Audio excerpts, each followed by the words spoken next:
High friends, welcome to Sam's kitchen.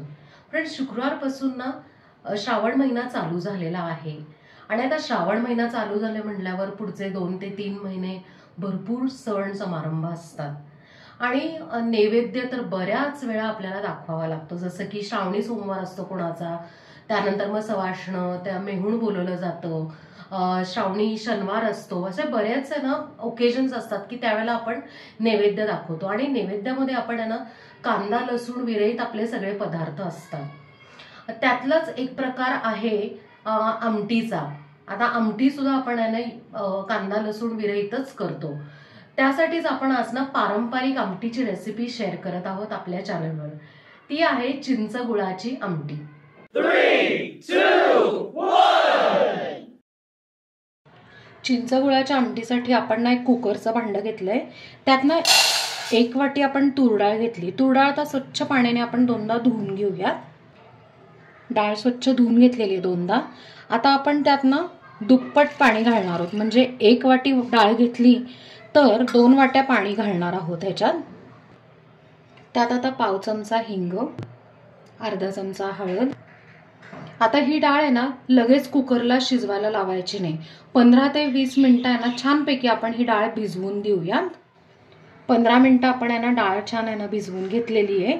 आता आपण डाळ शिजवून घ्यायची. कुकरला हे भांडं ठेवून एक 4 ते 5 शिट्ट्या करून आपण छान मऊसर अशी डाळ शिजवून घेऊ.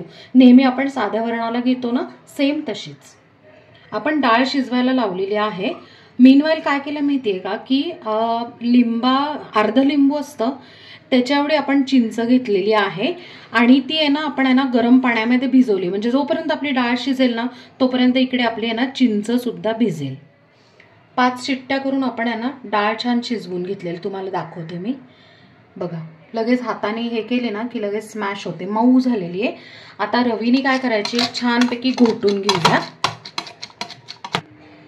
रवीने आपण डाळ छान एकसारखी करून घेतली. बघा, इतकी छान मिळून येते. हे केल्याने काय होतं, आपली जी आमटी आहे ती मस्त मिळून येते. नाहीतर काय होतं, बऱ्याच वेळा पाणी वेगळं आणि डाळ वेगळी असं होतं. आता आपण आमटी फोडणीला देऊया. आमटी करण्यासाठी मी इकडे एका कढईमध्ये एक छोटा डाव तेल घेतलेला आहे. त्यात आता अर्धा चमचा मोहरी तडतडायला सुरुवात झालेली आहे. त्याच वेळेला कढीपत्त्याची पानं, थोडीशी चिरलेली कोथिंबीर. आता हा जो चिंचेचा कोळ आहे, म्हणजे चिंच भिजवून घेतली आहे, ती काय करायची, अशी छान हाताने चोळून घ्यायची. म्हणजे चिंचेचा अर्क उतरतो आणि असा हात ठेवायचा आणि चिंचेचा कोळ घालून घ्यायचा. ही चिंच राहते वरती.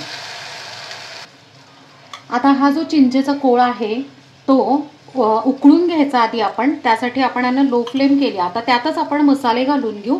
पहिलं म्हणजे चवीप्रमाणे मीठ, 2 ते 3 चमचे गोडा मसाला. स्पेशली ही जी आमटी आहे ती आपण गोडा मसाल्यामधली करतोय. तिखटपणासाठी आपण 1 चमचा लाल मिरची पावडर घालतो. तुम्हाला जर जास्त तिखट पाहिजे तर तसं जास्त घातली तरीही चालू शकतं. आता ही जी चिंच गुळाची आमटी आहे या नावातच आहे. आता चिंच टाकलेली आहे आपण, चिंचेचा कोळ टाकलाय. आता आपण गूळ घालून घेऊ. 1 ते 1.5 चमचा आपण गूळ घालत आहोत इथे. आता हे मिक्स करून छानपैकी ह्याला उकळी काढून घेऊया. असली मस्त खणखणून उकळी आलेली आहे. आता आपण काय करूया की ह्याच्यात वरण घालून घेऊया. आता आपण वरण काढून झाल्यावर ह्याच्यात थोडंसं वरण उरतं या कुकरच्या भांड्यामध्ये. त्यात मी 1 ग्लास पाणी घातलंय आणि मिक्स करून घेतलंय. आता हे सगळं पाणी आपण घालून घेऊया आणि मिक्स करून आपण बघूयात की आपल्याला पाणी अजून किती लागणार आहे. काही जणांना घट्ट आमटी लागते, तर त्या पद्धतीने तुम्ही कमी जास्त ठेवलं तरी चालेल. आपण ही स्पेशली भातासाठी करत आहोत म्हणून थोडीशी करताना पातळ करूया. मी अजून अर्धा ग्लास पाणी ऍड करते. म्हणजे एकूण काय केलंय आपण 1.5 ग्लास पाणी ऍड करून घेतलेलं आहे. आणि आता लो फ्लेमवर ही आमटी छान एक 7 ते 8 मिनिटं उकळून घ्यायची. म्हणजे त्याचे फ्लेवर जे आहेत ते ह्याच्यात उतरतात. आमटीला इतकी मस्त उकळी आलेली आहे. एक 6 ते 7 मिनिटं झालेली आहे. फायनली काय करायचंय, परत हिरवी मस्त आहे ना चिरलेली कोथिंबीर घालायची आणि गॅस बंद करून छान मिक्स करून ही ना आपण आता सर्व करून घेऊया. तर मंडळी, कांदा लसूण विरहित नैवेद्य स्पेशल अशी चिंच गुळाची आमटी तयार आहे आणि रंग पण बघू शकताय आणि चवीला तर एकदम भन्नाट अशी आहे. इतर वेळेला सुद्धा तुम्ही ना करून खाऊ शकता, एक तर भातावर किंवा अगदी पोळी भाकरी कुस्करून सुद्धा खाऊ शकता. मंडळी, आमटी उकळताना बघून कोणाला तोंडाला पाणी सुटलं नक्की मला कमेंट करून सांगा.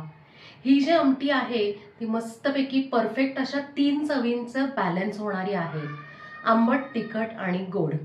आता ज्या वेळेला आपण आहे ना ही चिंचगुळाची आमटी करतो, बऱ्याच वेळा जे नवीन शिकणारे आहेत ना त्यांना प्रश्न पडतो की चिंच नक्की किती टाकायची.